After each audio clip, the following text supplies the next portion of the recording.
Это первая книга Библии. Откройте, пожалуйста, Бытие, 15 глава. Будем считать первые стихи там. С 1 по 4 стихи. Бытие, 15 глава, с 1 по 4 стихи. Слава Богу. Написано: после сих происшедших было слово Господа к Аврааму в видении. И сказано: не бойся, Авраам, не бойся. Я твой щит, награда твоя. Я твоя награда весьма велика. Я твой щит, награда твоя весьма велика. Второй стих. Авраам сказал: владыка Господи, что ты дашь мне? Я остаюсь бездетным. Раз порядитель в доме моем этот Елизер из Дамаска. И сказал Авраам: вот, ты не дал мне потомство. Он говорит Богу, что Бог ему не дал потомство. И вот дома шадес мой, наследник мой. И было слово Господа к нему. И сказано: не будет он твоим наследником, но тот, кто произойдет из чрез твоих, будет твоим наследником. Я вам расскажу эту историю. Может быть, вы не читали Библию до этого, или вы не читали эту историю раньше. Но мы все, если вы уже ходите в церковь какое-то время, или вы читали Библию, вы уже должны знать историю Авраама. Авраам есть один из патриархов Библии, библейский. То есть он есть он был отцом веры. Он есть отца нашей веры. И Авраам был язычником, как и все народы тогда. Но Бог видел его сердце, что это правильное сердце, это праведный человек, и Бог явился ему. И когда Бог явился ему, Бог дал ему слово. Он сказал: выйди из этой земли твоей, из языческой земли, там, где беззаконие, там, где грехи, выйди, пожалуйста, и иди в ту землю, которую я тебе покажу. Аминь. И он вышел, в том и была вера Авраама. Он не знал, кто ему говорит. Он вообще ничего не знал о Боге. Он верил в различных богах раньше. И тут он слышит, Бог говорит, что я Бог всемогущий. Выйди из земли твоей. Представляете себе, он поверил Богу, вышел своего родства, вышел своей земли, вышел и ушел своей родины. Это чтобы такое делать, это нужно действительно иметь веру, правда? Он пошел, он даже не знал, куда он идет. Бог сказал: я тебе покажу землю, куда я тебе приведу. И он поверил Богу и пошел. Поэтому и написано, что Авраам, поверивший Богу, из-за этого Бог ему дал дар праведности. То есть Бог вменил в него праведность и его вера. То есть поэтому мы тоже сегодня праведность мы приобретаем как подарок от Бога. Почему мы сейчас, мы, которые кололись раньше, сейчас мы приходим к Богу, поверили в Иисуса Христа, почему мы больше не колемся? Потому что мы получили через веру Божью праведность. Видите, многие из вас, вы тоже пытались когда-то бросить курить или пить, вы не могли, хотя вы боролись против этого всего. Потому что вы старались это делать своей силой, собственно. Но когда мы приходим к Богу, мы говорим: Иисус, я знаю, что ты умер за меня. Я каюсь во все свои грехи. Я не могу сам избавиться от этого греха. Помоги мне, пожалуйста. Потому что мы поверили Ему, и мы приняли Его в свое сердце, своей верою. Мы Его не видим сейчас. Он живой, Он есть Дух. Но потому что мы, не видя Его, поверили Ему. Вот почему эта вера, верою, так как вера принесла праведность Аврааму, такой же принцип и сегодня. Верою мы получили что от Бога? Праведность и прощение грехов. Поэтому мы видим, что мне уже легче жить без греха. Я уже могу жить сейчас в победе над всякой заботой, над суетой и над всякими проблемами, потому что Бог дал мне дар праведности верою. Аминь. Он уже стал другом Божьим, но Бог ему дал также слово. Он говорит: выйди из твоей земли и в землю, которую я тебе укажу, и я благословлю тебя. Я дам тебе потомство много и большое, что ну, будет много как звезды небесные. Потомство, которое я тебе дам. А тут прошло время. Вот почему этот стих начинается с такого стиха, что после всех происшествий, то есть после того, как он ушел и вышел со своей земли, со своей родиной, после того, как он уже, ну, покинул своих близких, и пишется дальше, так некоторые события были с ним, после его разделения от Лота и так далее. Библия говорит, после всех происшествий было слово Господа к Аврааму в видении. Видите, в Ветхом Завете Бог вот явился или являлся людям, ну, яву, то есть воши. Бог являлся физически к людям. Сегодня Бог говорит, Иисус уже был. И сейчас, чтобы он говорит, блаженны те люди, которые не видевшие, поверили. Потому что он уже был, он говорит, что блаженны нам, именно тогда, когда мы, не видевшие, поверим. Аминь. Но сейчас, таким же образом, он говорит нам через его слово. Написано, было слово Господне Аврааму. Таким же образом, вы получаете слово от Бога. Кто получил когда-нибудь слово от Бога или откровение от Бога? Конечно, почти все. Мы получаем слово от Господа, когда мы читаем Библию или во сне. Допустим, здесь у Авраама было слово от Господа во сне или в видении. И написано, и Бог говорит ему, и сказано ему, не бойся, Авраам, я твой щит. Награда твоя весьма велика. Я проповедую на сегодня на теме я, то есть Бог, Господь Бог, твой щит. Бог есть твой щит и награда.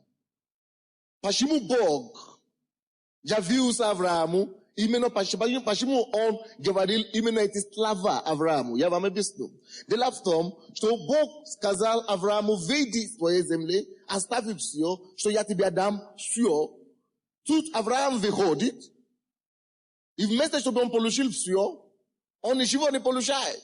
Или он получил что-то, но у него нету ребенка. Это была самая большая его проблема. Это беспокоило его. Представляете себе, Бог ему сказал, ты станешь отцом многих. Ты станешь отцом, весьма великого народа. И тут вообще ни одного ребенка не было. Он огорчался, наверное. Он, наверное, разочаровался. Но Бог явился ему и сказал, Авраам, посмотри, я есть твой щит. Я найди утешение во мне. Я. Не физически. Почему Бог не облил его благословениями сразу? Почему Бог не начал обрушивать? Извините, Дух Святой меня останавливает сейчас. Есть женщины, которые в этом зале присутствуют, и у вас есть женские болезни. Пожалуйста, у вас предстоит операция по-женски. Пожалуйста, положите руку на себе, пожалуйста, сейчас. Господь хочет исцелить вас. Господь, во имя Иисуса, я прошу тебя, что раз ты уже дал это слово, чтобы это слово исцелило каждого человека, каждую сестру, каждую женщину, которая имеет эту проблему во имя Иисуса. Я запрещаю во имя Иисуса Христа эту болезнь в матках и в эмбриомах. Я повелеваю уйти прочь. Я молюсь, чтобы сила Божья зашла на вас. Где вы не были? Чтобы исцеление его не зашло на вас и исцелило вас во имя Иисуса Христа. Аминь. Слава Господу. И когда Бог явился ему, отметьте себе первое слово, что он сказал. Он говорит, я твой щит. Я. В этом слове я много содержит. Это значит, Авраам, пожалуйста, чего ты беспокоишься? Я же тебя вывел. Я же тебе обещал, это же я дал тебе слово. Чего ты беспокоишься? Если я тебе дал слово, я есть твой щит и награда. Я есть твоя награда. Я есть у тебя, значит у тебя есть все. И то же самое сегодня. Не важно, что происходит вокруг тебя, если ты знаешь Бога. Если Бог тебя вывел из мира греха, из мира беззакония. Если ты был грешником, и он очистил тебя. И, может быть, ты еще не получил все, чего ты ожидаешь от него. Может быть, твой сын еще не пришел. Может быть, твой муж еще не пришел. Или твоя жена еще не пришел. Может быть, твой наркоман, но ребенок еще не бросит колодца. Но Бог говорит, ni rassureza, ni agarshaysa. On va ya j'étais bien nachol, ya j'étais bien priviol, ya j'étais bien prastil, ya j'étais bien shishal, abhishal. Слушайте, и поэтому Бог ему говорит: Авраам, чего ты огорчаешься? Раз я уже столько сделал для тебя, чего ты еще огорчаешься? Разве ты не веришь мне? Почему ты мне не доверишь мне, что то, что я обещал, что я сделаю, я же есть у тебя. Пока я есть у тебя есть все потенциал получить все, что ты хочешь. Пока я есть у тебя есть все. Пока я есть у тебя будет все. Пока я есть у тебя, нельзя терять никакую надежду, никогда. Я есть твой щит, я есть твоя надежда, твоя награда. Видите, очень часто из-за давления проблем со стороны мы забиваем, что Он есть для нас. О, дорогой, не важно, что у тебя происходит в семье. Я не знаю, что у тебя происходит в семье. Может быть, муж запил. Может быть, сын ушел из дома. Может быть, дочка убежала. Может быть, у тебя ничего нету, что есть. О, Боже мой, есть Бог на небе. И этот Бог, Он не посторонний человек в твоей жизни. Он пришел к тебе. Он искал тебя, когда ты его не искал. Он нашел тебя, когда ты был потерян. Он говорит: я есть. Посмотри на меня. Не на дефицит, который у тебя есть. Не на нищету, который у тебя есть. Не на то, чего у тебя нет. Посмотрите на меня. Я есть у тебя. Я есть у тебя. Я есть твой щит, я есть твоя награда. Надейся, ты посмотри на меня и найди твое утешение во мне, найди твое успокоение во мне, чтобы ты наполнился, пока ты будешь зрять на Бога, Господа, Бога твоего. Поэтому, когда он явился Аврааму, он знал мысли Авраама. Он знал, что Авраам переживает, что: Господи, как это так? Я же поверил тебе. Но я же поверил тебе, Господи. Почему же у меня нету детей до сих пор? О, Боже мой, братья и сестры, если бы вы только знали Его, и Бог желает, чтобы мы с вами знали Его.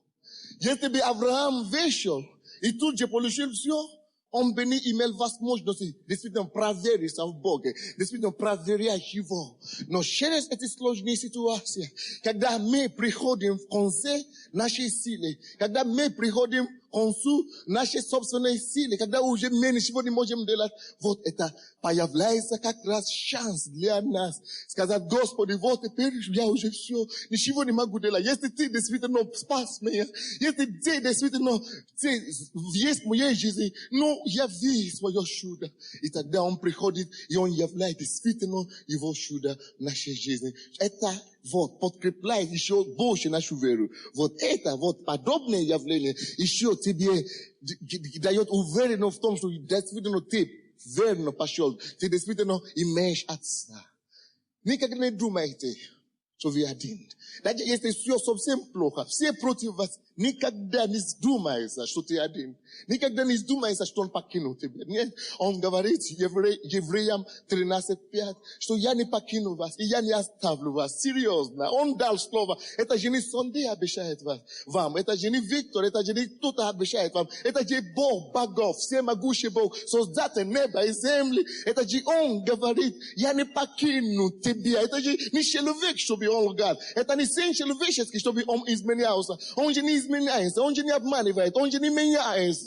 Ну, пойми, это Бог. И Он говорит: я тебя не оставлю. Ну, будь уверен в этом. Он тебя не оставит. Только если ты его оставишь. Но ты же тоже его не оставишь. Держись за Богом твоим. Поэтому Он говорит: я есть твой щит. Видь его твоими духовными глазами. Посмотри на него. Ну, держись за ним. Держись своими руками за ним. Держись своими ногами за ним. Своими зубами за ним. Чем угодно держись. Я есть твой щит. Пускай он будет твоим щитом сегодня. Посмотри на него и знай, и будь уверен в этом, что именно он есть твой щит. И тут, после того, как он это сказал,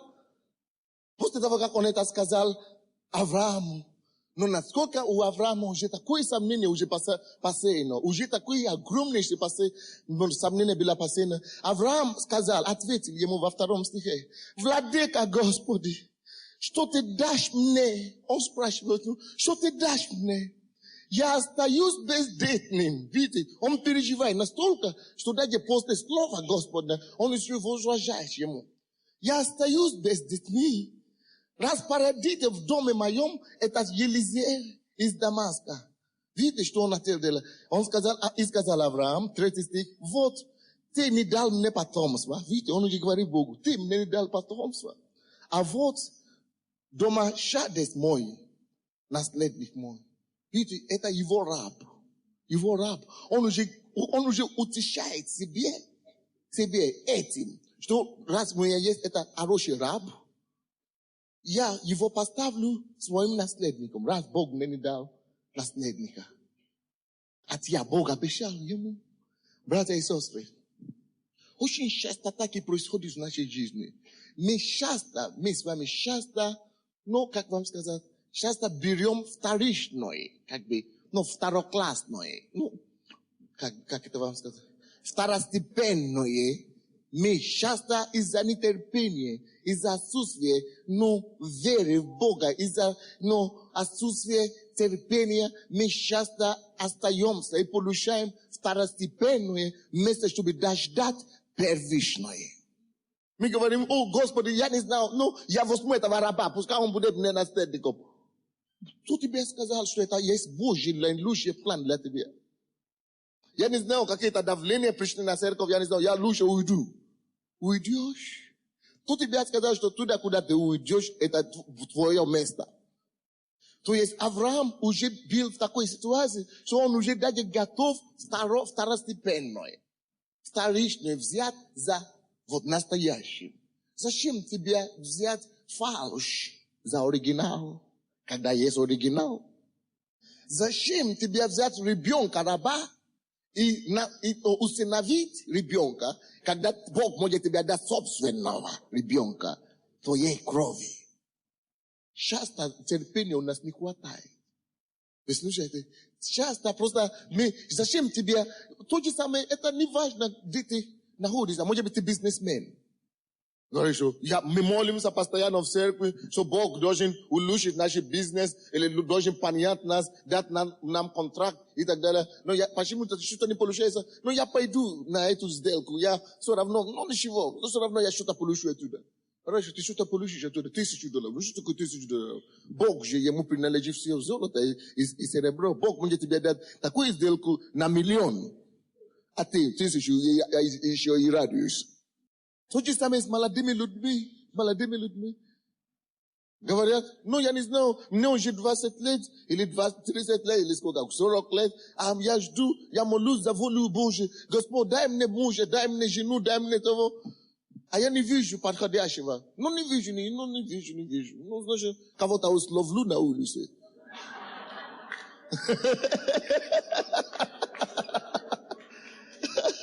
Вы знаете, есть такая интересная пословица, такая. Народ, между собой на английском мы говорим. Если человек нашел человека с улицы, она тоже с улицы уйдет. Что-то подобное. Или если ты словил жену уличную, она станет уличной, и с улицы тоже пойдет с улицы. Или как это? На улицу пойдет. А если ты словишь человека, тоже, короче, откуда ты словишь там, и туда и пойдет. Вы поняли, да? Но брак же мы с вами понимаем, что брак сделан с неба, или как это, состоится. Есть украинская пословица, что, брак сделан на небо, или как это говорит? Да, как по-украински, вы не помните? Есть такое украинское слово, что брак заключается на небесах. Но вы украинцы, вы такие украинцы. Вы даже не помните. Но я забил просто. Хорошо. Ничего. Короче, вам нужно дождать свое время. Дождите оригинал, дождите настоящего. Ну, дожди то, что Бог дает. Написано, только все рожденное от Бога побеждает мир. Только все то, что оригинал от Бога побеждает мир. Зачем тебе фальшь? Зачем тебе, то, что придет, сейчас уйдет? Зачем тебе по 5 раз еще разводиться? Зачем тебе, повторять ошибки и отца, и матери, и дедушки, и всего? Зачем тебе повторять, ошибки, когда ты можешь просто дать Божий выбор? Но то, что идет с неба, и благословляет. Аминь. Вот то, что Авраам хотел делать. Он говорит, мне надоело, Господи, я не знаю, я возьму вот этого раба, пускай он будет мне ребенком. Ты что? Когда Бог собирается, вот тебе дать своего собственного ребенка. Бог дал ему потом или нет? Как его зовут? Исаака. Бог ему дал. Потому что Бог хотел дать ему. Братья и сестры, если Бог тебе что-то обещал, он не сын человеческий, чтобы обмануть или измениться. Он просто верь ему, то, что ему надо. Доверься ему. То же самое, что ребенок, да, и папа. Когда папе, вы знаете, когда папа уходит с утра, ребенок спрашивает, а папа, ты мне что-то принесет? Если папа говорит, если он, конечно, такой порядочный папа, и говорит, я тебе принесу шоколад. И говорит, что и папа принес шоколад. И пришел и говорит, и ребенок прибежал и говорит, папа, ты, конечно, не принес. Я знаю, что ты всегда обманываешь. Ты не принес, конечно. Правда, что ты не принес? Если папа, ребенок относится вот так к папе, что он не доверяет его вообще, он даже забыл спросить, он даже не спрашивает, он говорит, папа все равно. То есть, ребенок не доверяет папу. Папа не рад давать ему что-то. Потому что он не ценит это. То же самое у нас с небесным Отцом. Аминь. Он хочет, чтобы ты доверял ему. Он хочет, чтобы ты прибежал к нему и говорил, папа, ты не обещал, я знал, что ты принесешь. Он рад, мой ребенок. Мой ребенок. Похож на меня.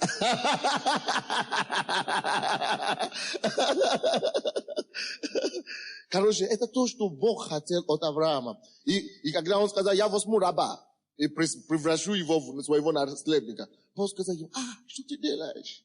В 4 стихе. И было слово Господа к нему, и сказано, не будет он твоим наследником, но тот, кто произойдет из чресла твоих, будет твоим наследником.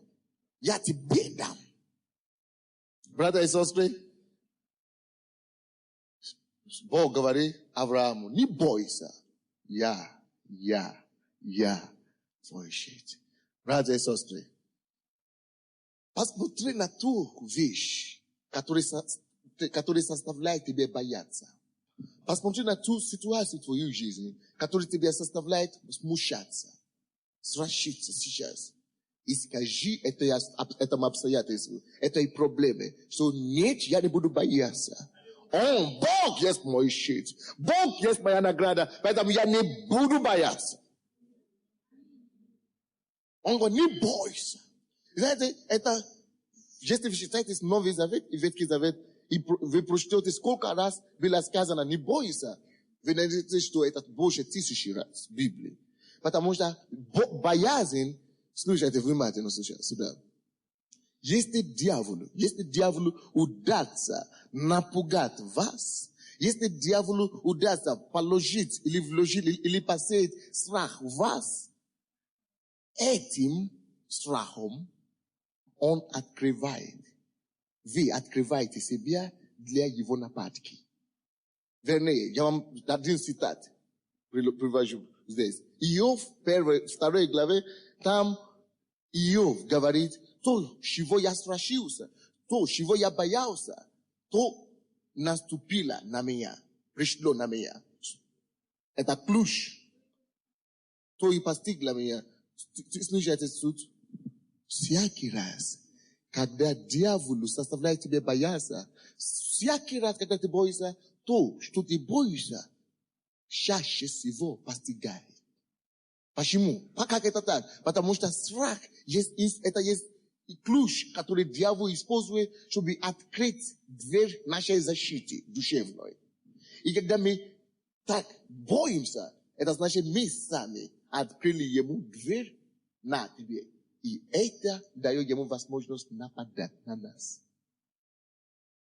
Поэтому каждый раз, когда у тебя есть какая-то ситуация сложная, что ты не понимаешь, или ты не можешь справиться, ты скажи: Господи, Ты есть моя защита. Ты есть моя защита. Ты есть мой щит, Господь. Я не могу справиться с этим. Она больше меня. Эта ситуация давит на меня. Но, Господи, Ты же есть у меня. Ты же есть у меня. Ты, Господи, Ты больше всего. Ты больше всякой проблемы. Ты посмотри, Господи, Ты же есть у меня. Ты больше всякого обстоятельства. И я служу Тебе, Господь. Я верю Тебе, Господь. Господь, Ты мой щит. А что такое щит? Понимаете, что такое щит? Щит – это защита. Правда? Щит – это защита. То, чем ты не сможешь справляться, твой щит приходит, чтобы ограждать тебя и чтобы защищать тебя от того нападения. Поэтому, братья и сестры, давайте примем решение с вами. Что бы это ни было, давайте примем решение, что Господь никогда, ни за что не буду бояться. Это поможет вам очень сильно. Потому что этим вы навсегда закроете двери сердца на сатану. Он всегда останется за двери. Аминь. Он всегда останется за двери. Если вы можете закрыть дверь от страха. Поэтому Бог ему сказал: Авраам, не бойся. Может быть, у тебя даже ничего есть сегодня. Не бойся, что ты умрешь с голода. Потому что Он есть у тебя. Он твой щит. Может быть, твой сын еще пьет или колется, или твой муж гуляет. Он даже, может быть, убежал с другой женщиной. Не бойся, что ты умрешь в одиночку. Одиноким. Скажи, что я отрицаю, изгоняю тебя эти мысли. Я изгоняю эти мысли, потому что Он есть у меня. Я есть твой щит. Он есть для меня. Библия говорит, если даже море пройдет, если горы алмы сдвинутся, все равно я буду твоим. Знай, что Он есть у тебя. Знай, что Он есть у тебя, как защита и щит. Давайте откроем Псалом 18. 18 Псалом. 8 стиха будем читать. 18 Псалом, 8 стиха. Закон Господа совершен, укрепляет душу. Вы слушаете меня? Вы служите Богу. Аминь. Вы живете по Его Слову. Ваша душа, Его Слово, Его закон, она предназначена для живота. Для чего? Закон Господа укрепляет душу. Пускай Слово Божье, вложите в себя Слово Божье, чтобы она укрепила вашу душу от страха, от беспокойства, от переживания. Закон Господа укрепляет душу. Закон Господа совершен, она совершенен, и Он усовершенен, и укрепляет душу. Откровение Господа верно. Если Бог что-то тебе сказал, Он верен. Его откровение верно. Оно верно. Умудряет простых. Только простые могут получить откровение от Господа. И это откровение Божье всегда дает простым мудрость. Потому что гордые, они никогда даже не открывают. Если они не открывают, они недостаточно смиренные, чтобы принимать мудрость Божью. Потому что они такие гордые уже, они такие уже большие. Я уже все знаю, я уже ученый, я уже такой крутой. Но просто сердцем, они получают благодать, благословение от откровения Божия, и это умудряет их. 9 стих. Повеление Господа праведный. Он тебя никогда не направит на пути заблуждения. веселяет сердце. Видите, его повеление, если Бог тебе говорит, делай то, твое сердце должно радоваться. Потому что его повеление веселяет сердце. Как это хорошо быть послушным ему. Как это хорошо ходить с ним и угодить ему. Знаете, самая большая радость, слушайте меня. Повеление Господа веселяет сердце. Я вам докажу. Самая большая радость приходит в сердце человека. Именно тогда, когда он исполняет волю Божью. Если ты ходишь в совершенной воле Божьей, потому что написано, что повеление его и совершенное, а потом укрепляет душу. Если ты ходишь в совершенной воле Божьей, веселяет сердце. Ты будешь самым счастливым человеком на свете. Но вы заметили, что даже в миру, когда вы делаете вещи, которые, вы знаете, это не мое, это не свое что-то, это не мое место работы, это не дано вам. Вы знаете, что это не мое что-то. Вы можете это делать, конечно, но вы мучаетесь отсюда, правильно? То есть это как мужчина какой-то, составлять себе делать то, что тебе не хочешь делать.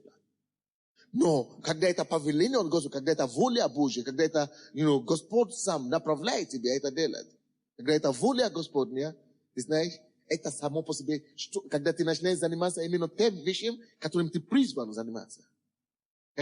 Которое есть свое, ты только что начинаешь одно наслаждение, одно благословение, сердце твое веселяет.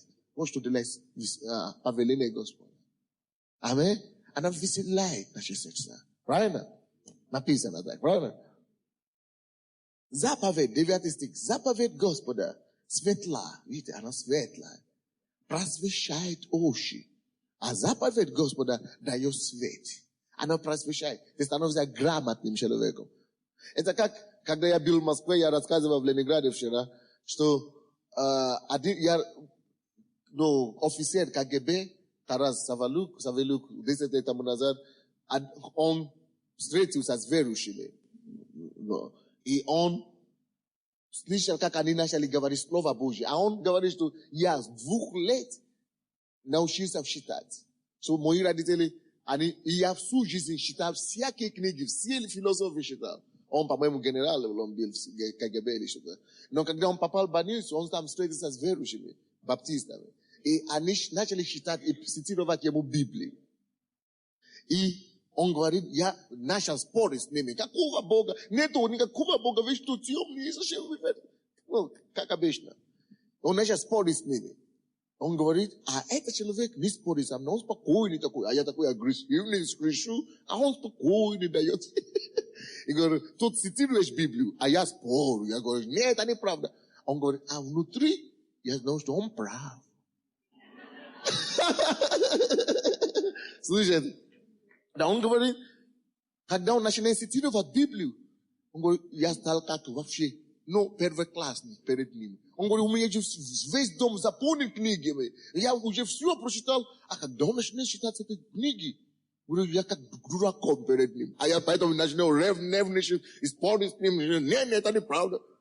Он, то есть гордость не позволяет человеку получать благословение. Не позволяет. Но уже дьявол уже довел его до такого состояния, когда дьявол уже прижимал его к стенке, он уже сам секретно, тайно там обратился к Богу в больнице. Господи, если ты на самом деле, пожалуйста, помоги.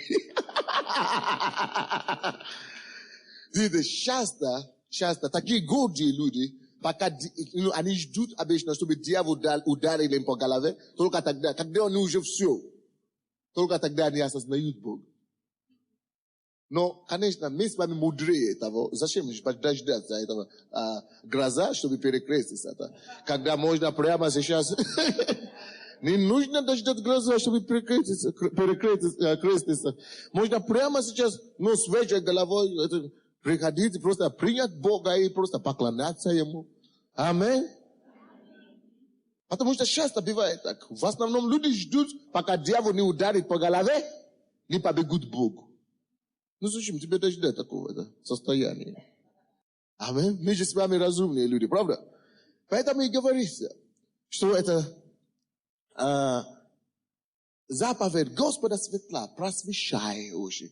То есть даже самый неграмотный человек, потому что тот человек, оказывается, он закончит только 4 класса. baptist. Потому что его выгнали, когда выяснили, что он верующий. Это была страшная эпидемия коммунизма, то, что было. Выгнали его в школе, потому что он верующий. Но все равно через него этот генерал КГБ, который считал себя, я большой человек, но он говорит, внутри я зверь. Я сам знал, но он скрывал, потому что он с женой жил. То есть, сам человек сам не может себя воспитать, только Слово Божье. Поэтому и написано, что гордому, слушайте, очень правильные слова. Бог написано, гордому Бог противится. Бог ненавидит гордость. Потому что гордость это есть характерно, но характер сатаны. Именно он сначала, от него родила гордость. Он возгордился на небе. Вот почему Бог его футболировал, выгнал, короче, с неба. Аминь. Поэтому Бог, написано, что Бог противится гордому. Но зачем нам с вами на себе взвалил Божий страх, Божий гнев? Зачем на себе свалить Божий гнев, только чтобы выстояться или выставиться каким-то образом? Я такой крутой. Зачем? И вообще никто перед Богом. Вообще абсолютно. Написано, весь мир, у него в руках. В руке, весь мир лежит у него в руке. Тогда, послушай, гордый. Если весь мир, подождите, послушайте до конца. Но если весь мир у него в руке, то, послушай, сам подумай, ты вообще там видный? Тебя там видно? Нет, слушайте, если все галактики, которые, все планеты, то весь мир, все вселенные у него в руке. Тогда скажи мне там, на карте даже Земля не видно, тем более Украина, тем более ты. Если Украина, как на карте, там не видно, у него в руке. Если Киев не видно, тем более ты. Ну, меньше песка, этого маленького песочка, а? Песчинка. Ну, меньше песчинка. Перед Богом, вообще ты нул, абсолютно. Нул. Бог не считается с такими людьми. Слышите? Бог с гордыми не считается, абсолютно. А ты говоришь, какой Бог вообще, он вообще не существует. А раньше, подожди, решат. Сколько тебе надо жить? Сколько? 100 лет. А раньше живи 100 лет на здоровье. Но после того-то однажды тебе же придется умереть. Придется, хочешь, не хочешь, это уже вот такое дело. Разговор уже не принадлежит. Ага, так что, если после смерти, что будет? Ты встретишься с ним. Ты говоришь, его нет. Ты утверждаешь, его нет. Все равно ты встретишься с ним. Хочешь, не хочешь. Адвоката тут уже не играет роли. Ты все равно встретишься с ним. Но это уже будет в страшном суде. Не дай Бог нам знать, что такое страшный суд. Не дай Бог нам знать, что такое озеро огненное. Не дай. Вашему врагу не желайте такое. А ты говоришь, это свое, это опиум народа. Опиум, те, которые тебе передали эти лексиконы, они там горят. Те, которые тебе учили, эти лексиконы учили, они там ждут тебя, чтобы ты присоединился к ним. Они тоже так и думали. Но есть литература, которую мы считаем, что до смерти, допустим, Ленин, он же был парализирован, он не мог говорить, он просит свечку, дайте мне свечку. Но не успел. Потому что такие люди не спасаются. Они должны получить свои награды в аду. Обязательно. То же самое Сталин. Он тоже уже стал, уже боялся всему, он уже всех страшился до смерти. И он тоже не успел покаяться. Они не могут получить прощения никогда. Когда Энгельс умер в Англии, он начал просить его женщину, служанка у него была. И говорит, что я уже чувствую ад. Пожалуйста, помоги мне, убей меня. Я чувствую жару ада. Я выступаю против Бога. Убейте меня, убейте меня. Он кричал, он уже прямо там на ложе чувствовал жару ада. Братья и сестры. Гордому Бог противится. Знаете, как Гитлер умер? Это вам рассказывали, об остальных не рассказывали. Это Голодом Бог противился. Голодом Бог противился. А смиренным он дает благодать. Так что смири себя. Осознай своего Спасителя и сделай его своим щитом. Он тебя не подведет. Он будет стоять рядом с тобой и за тебя, когда все уйдут. Знаете, когда мы пристанем перед Богом, ни жена не будет говорить за мужа, ни муж не будет говорить за жену, ни ребенок за маму, ни мама за ребенка. Каждый голем перестанет перед Богом. Вот я такой есть. Вот как я есть. Каждый пристанет перед Богом. Написано, однажды человеку положено умереть. И после того, суд. Закон Господа написано совершенно укрепляет душу. Откровение Господа верно умудряет простых. Повеление Господа праведны, веселяет сердце. Заповедь Господа светла, просвещает очи. Страх Господень, чист пребывает вовек. Суды Господни истина, все праведны. Они вожделенные золота, видите? Они вожделенные золота. Это суды и страх Господний. Вожделенные золота. Некоторые вообще плевают на Бога, плевают на Его страх, плевают на Его слово и ищут только золото. Но Библия говорит, именно страх Господний вожделяет золото. Так? И даже множество золота чистого, слаще меда и капель сота. И раб твой, 12 стих, раб твой, раб Господний, охраняется ими. Видите? Раб Господний охраняется именно законом и страхом Господним. Соблюдение их великая награда. Помните, когда Бог явился Аврааму, он сказал ему, я твой щит и твоя весьма великая награда. Написано также здесь, что соблюдение их слова Божьего и страх его великая награда. Великая награда. В этом же стихе 12 написано, раб твой, раб Господний, охраняйся ими, заповедями его. Однажды ко мне приходили в офис какие-то юристы, они хотели решать какие-то вопросы. И была у меня такая женщина, она директор фирмы, государственной фирмы, она ходит в церковь, она такая в миру большой человек. В церкви мы все равны, конечно. Но она такая, и видно сразу по ней. И эти юристы она была у меня на консультации, у нее были какие-то проблемы. И эти юристы спросили, вы тоже ходите в церковь? Говорю, да. Вроде бы у вас все есть. Вы такая женщина. Зачем вам ходить в церковь? Они не верующие, эти юристы. Она говорит, вы что, вы не ходите в церковь? Нет, мы только сюда пришли, чтобы...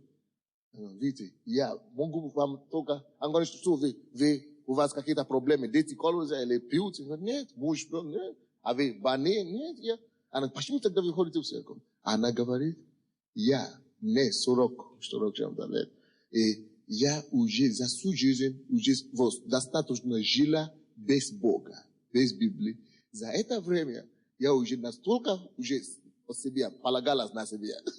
И насколько уже убедилась в том, что это бесполезно, что теперь я хожу в церковь, даже не чтобы Бог решил какие-то проблемы для меня, но чтобы я мог идти правильно, чтобы я мог убедиться, что я правильно иду по жизни.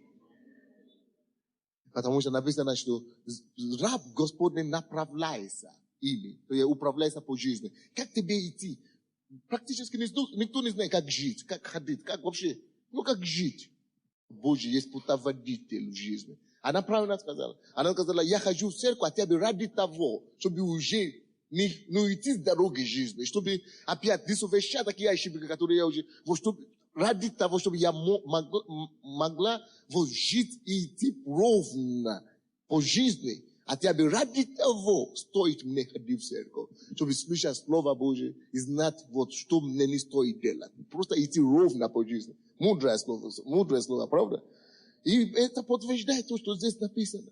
Если вы сделаете себя ребенком Божьим, рабом Божьим, написано, вот, здесь 12 стих, и раб твой охраняется.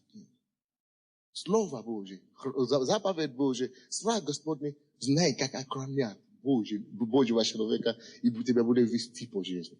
И написано также, что в нем великая награда. Есть великая награда для тех, кто живут и делают Бога своим щитом и защитой. Аллилуйя. Дорогой, может быть, действительно, ты как Авраам сегодня. Ты уже ушел, ты уже послушался Богу. Вроде бы я живу правильно. Я не грешу, я ничего такого не делаю. Но почему у меня нет этого благословения? Hello, смотри на него. То, что он уже есть в тебе, это уже благословение из благословения. А его слово, он исполнит все равно. Это может медлить, но все равно исполнится. Вот почему он говорит, что хотя я это тебе еще не ответил, хотя я еще тебя не поставил ответ, но успокойся, я же есть у тебя, я же твой щит. И велика будет твоя награда. Если ты можешь его видеть как щит твой, он даст тебе великую награду. Дорогой мой, стоит верить в Бога, стоит держаться за Него, стоит ходить с Ним, стоит утешаться в Нем. Давайте откроем, пожалуйста, Евреям. Быстренько, мы сейчас заканчиваем. Евреям, 6 глава. Евреям, 6 глава, 10 стих. Евреям 6:10. Слушайте, пожалуйста. Ибо эта речь тут идет о тех, которые служат Богу, так? Служат, это что Библия говорит о них. Ибо неправеден, то есть Бог не неправеден, чтобы изобил дела ваши и труд любви, которую вы оказали во имя Его, послужившим и служа святым. Слушайте, Бог, ибо Бог неправеден. То есть Он праведный Бог, поэтому Он не может забить. Потому что Он праведный Бог, Он не может забить дела ваши и труд ваш. Скажи своему соседу, что Бог праведный, поэтому Он не забудет твое дело и твой труд для Него. Он не забудет твой труд. Он не забудет твое дело для Него. Он праведен. Вот почему Он не забудет. Он праведен. Скажи, Он праведен. Он вспомнит тебя. Он вспомнит тебя. Бог не забудет тебя. Бог вспомнит тебя своевременно. Он поднимет тебя своевременно. Пускай Он будет твой щит. Пускай Он будет твоя награда. Он вспомнит тебя. Он не есть неправеден. Он праведный Бог. Вот почему Он не забудет твое дело. Он не забудет твой труд. Вам это нравится? Мне лично это нравится. Что какой бы ни было, даже если ты сам забил о себе, Он не забудет о тебе. Слышите? Даже если вы забили о собственном о себе, Он о вас не забудет. Абсолютно верно. Он не забудет о вас. Даже если все забили о вас и не знают, что делать с вами, и что-то, и говорят даже, что у вас ничего не получится, но никогда ничего, Бог не забудет о вас. Вы помните, что и случилось? Так и было. Бог явился Аврааму однажды и сказал ему, в следующий год, что будет с тобой? Жди ребенка, у тебя будет сын. В то время точно Авраам уже забил вообще, что Бог явился ему когда-то. Он уже потерял всю надежду, что Бог появится.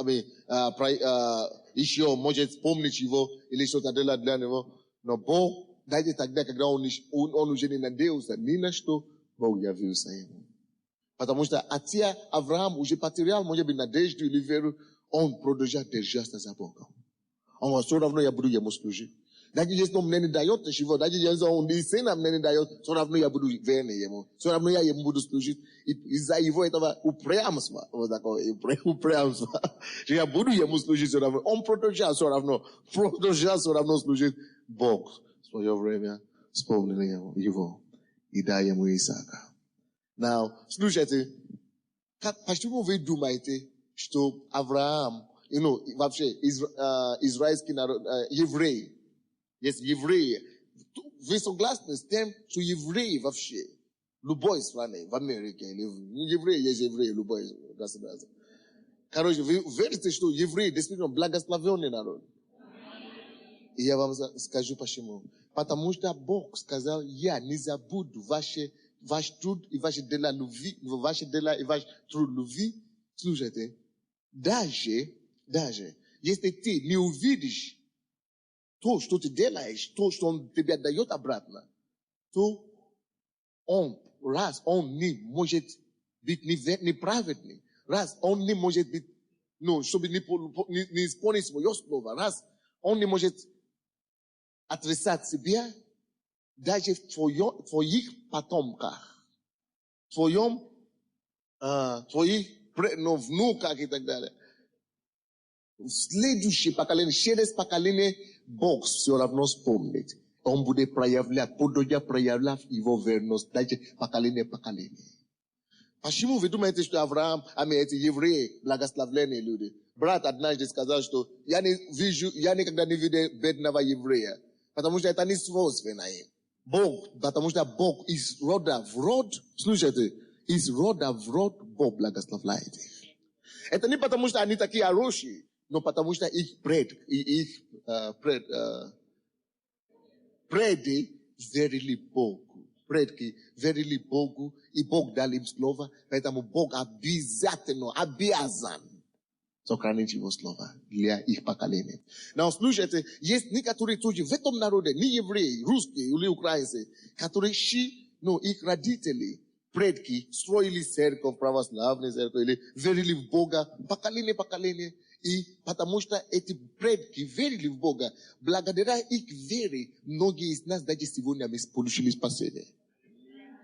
Даже многие из вас, вы находитесь здесь на земле, потому что, в церкви сегодня, вы получили спасение благодаря тому, что, кто-то из предки, из бабушки или дедушки молились. Может быть, их дети сами не верили и так далее, но Бог проявил его милость на предка, на этого потомка, и вы получили спасение благодаря этому. Даже, вы видите, Бог всегда сохраняет его слово. Люди, которые в царские времена и так далее тратили, покупали здания, строили здания церкви, которые тратили на Божьи дела. Потому что Бог говорит, что давайте будет дано вам. Даже через поколение. Вы видите, я не знаю, почему эти люди, какие-то роды, у них, вроде они не верят в Бога и так далее, не верят в Бога, ничего не делают, а у них все получается. У них все люди высокопоставленные, у них все получается, у них все хорошо. Не потому, что они такие хорошие, видите, они даже не верующие, а потому что, может быть, кто-то в их предки когда-то служил Богу и был верный, вот что Бог проявляет до них сейчас, до сих пор. И наоборот тоже происходит, потому что Бог говорит, что я, Бог ревнивый, я тоже взыщу у тех людей, которые против меня, как это написано. У ненавидящих меня я произвожу суд, поколение тоже в поколение. Посмотрите сегодня, на все поколения, или на потомка эти Ленина, или Сталина, или, посмотрите, что с ними случилось. Проклятие на проклятие. Если они даже сегодня живут, люди, которые идут против Бога, или борются против верующих, посмотрите, я вам даю слово. Только если где-то кто-то из них получит покаяние и спаса. Только вот это единственное избавление. Посмотрите их, поколение. Было такое исследование в Америке. Люди, которые были против Бога, 10 поколений, 15 поколений, они все любовь. Когда они жили, они были большими людьми и так далее. Но через 2-3 поколения, все наоборот. Все убивают друг друга, турман где-то, они стали бомжами, они стали вообще. Пока кто-нибудь поверит в Бога, чтобы муж Божий пришел и разрушил это проклятие на их жизни. Они будут иметь возможность, но они все разрушают. Потому что кто-то посеял это семя. Только когда кто-то из них поверяет в Бога, и тогда Бог, может быть, Бог через кого-то, он разрушает это проклятие, тогда это становится.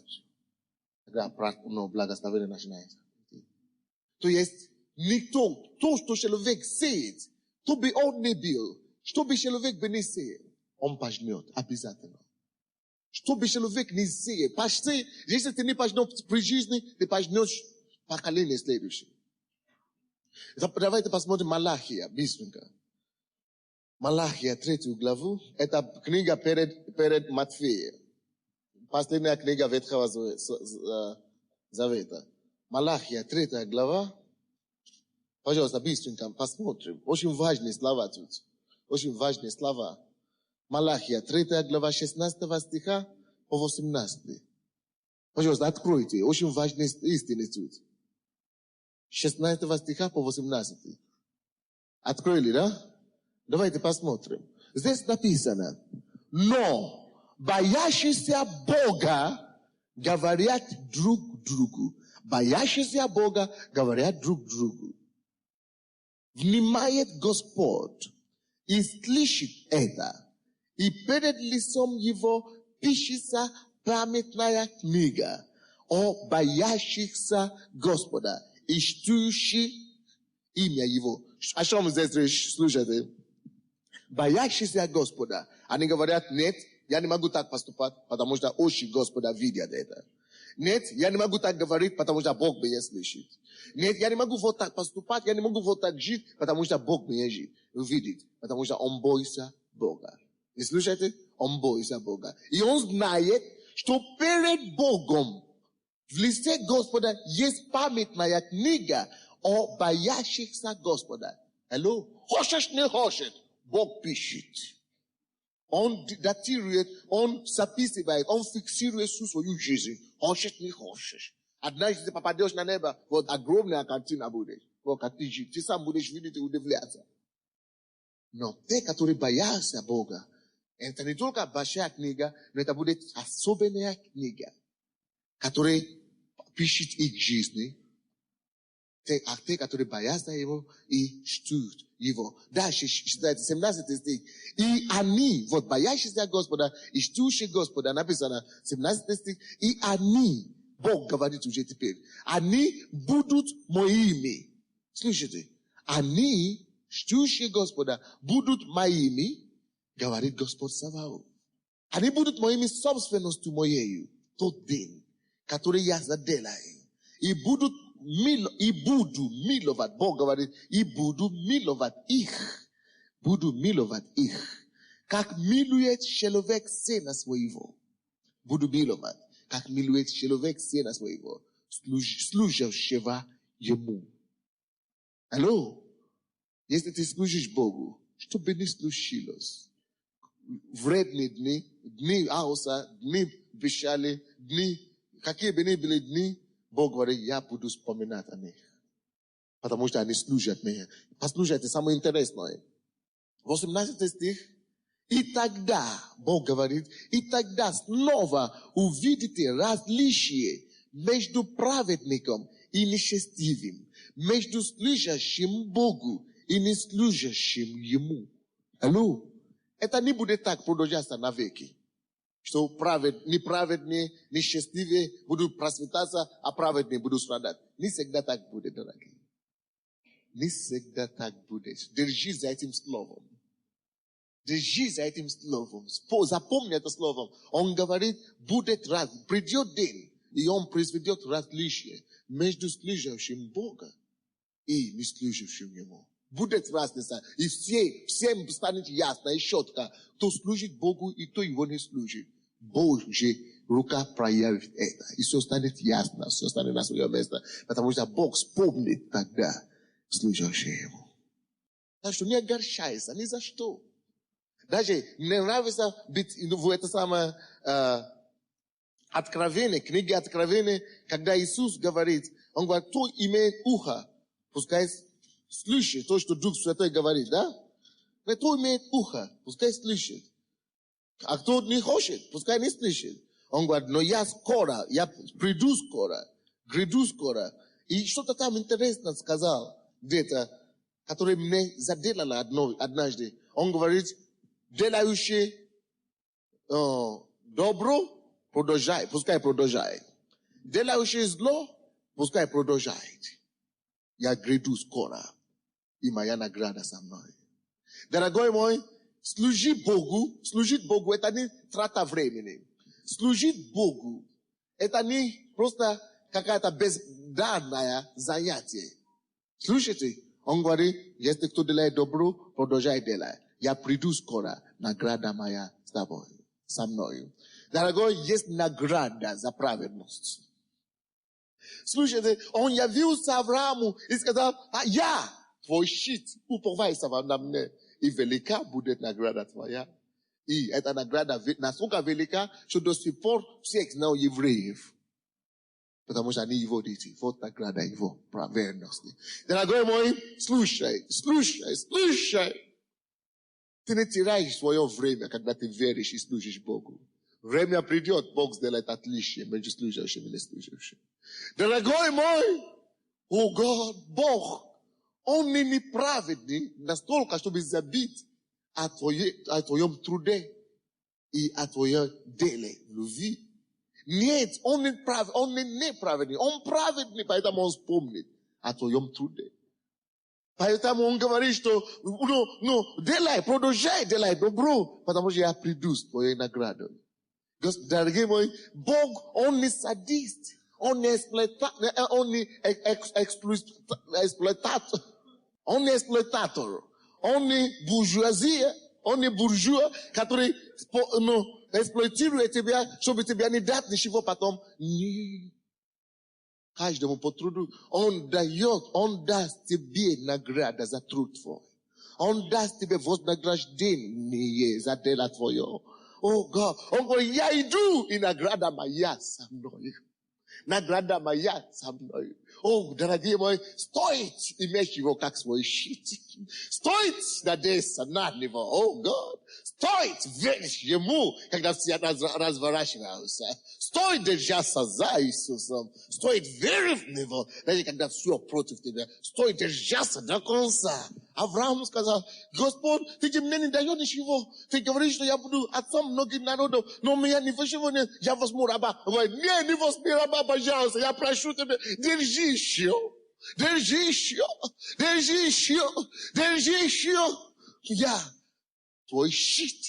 Просто держи за мною, за меня держи. Вот за меня держи. Уповай на меня. И велика будет твоя награда. Я говорю тебе то же самое сегодня. Как бы плохо не было сегодня, он есть верный Бог.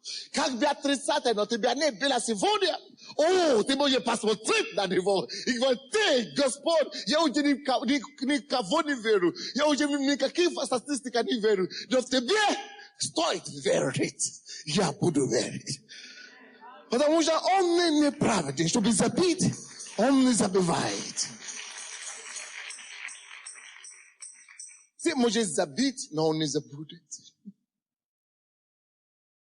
Его награда с ним. Его награда с ним. Алло. Не бойся. Не бойся. Я твой щит. И великая награда. Не бойся. Мы уже приняли решение с вами, что ни в коем случае не будем бояться. Он мой щит. Вот он, Иисус. Мой щит. Подними свои руки, благодари Господа. Поговори с ним. Пообщайся с ним. Благодари его, что он твой щит. Попроси у него прощения, Господь, прости меня за мое сомнение. Прости меня, Господь, за мои вопросы к тебе, за мои ропоты к тебе. Господи, прости меня, я прошу тебя. Прости меня, Господь. Прости меня, Господь, я ищу верить тебе. Я ищу довериться тебе. Я ищу ходить за тобою. Я ищу верить тебе, Господь. Я хочу сделать тебе мой щит. Скажи ему, ты мой щит. Поговори с ним. Скажи ему, что он твое упование. И скажи твои проблемы. Я не